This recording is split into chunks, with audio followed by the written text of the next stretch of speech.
Good morning সবাইকে, মিষ্টি দিনের আরও একটি ব্লগে আপনাদের সবাইকে স্বাগত। আজকে বুধবার, আজকে সকাল থেকে দেখুন রোদ উঠেছে প্রচণ্ড। দিনটা বেশ খুব সুন্দর ঝলমলে। চলুন ঝলমলে দিনের সঙ্গে আমার ব্লগটা আজকে শুরু করা যাক।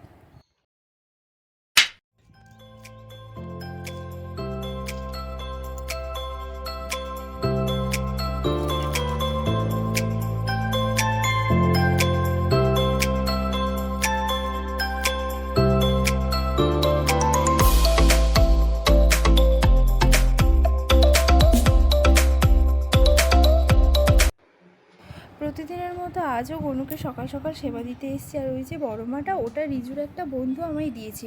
বড় মার কাছে পুজো দিতে গিয়েছিল, ও এনেছে। আজ সকাল সকাল একটু স্যান্ডউইচ বানাচ্ছি, রিজু টিফিন নিয়ে যাবে বলে। তো স্যান্ডউইচের ওপর একটু গ্রিন চাটনি করে রেখেছিলাম, সেটা দিচ্ছি। তার উপরে একটুখানি পনির দেবো, আর একটুখানি সেই সুইট কর্ন এনেছিলাম ওটা দেবো, দিয়ে চিজ ছড়িয়ে দিলেই তৈরি হয়ে যাবে স্যান্ডউইচটা। আর তারপরে একটু মাইক্রোওভেনে 2 মিনিটের মতো সেঁকে নেব। আপনারা বাড়িতে এইভাবে তৈরি করে খেতে পারেন, খুব সুন্দর খেতে হয়।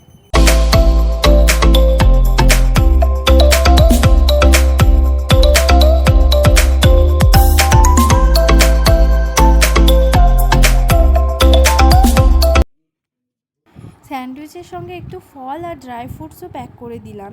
দুপুরবেলা ভালো লাগবে, শুধু স্যান্ডউইচ তো ভালো লাগবে না, এগুলো দিলেও একটু ভালো লাগবে। টিফিন গুছিয়ে দিতে রিজু টিফিন নিয়ে চলে গিয়েছিল এবং আমিও পড়াতে চলে গিয়েছিলাম। তারপরে এসে এই ঘরটা একটু গুছিয়ে নিচ্ছি। গুছিয়ে আবার সকালে অনেক কেচেছিলাম, সেগুলো মেলে দিতে হবে। আজকে বাইরে প্রচণ্ড রোদ, তাই জন্যে বাইরে আর মেললাম না, ব্যালকনিতে মেলে দিলাম, এখানেই শুকিয়ে যাবে সুন্দর। আজকে বেশি কিছু রান্না করব না, শুধু পোনা মাছ দিয়ে, ঝিঙে দিয়ে, কাঁচা কলা দিয়ে আর আলু দিয়ে ঝোল করব।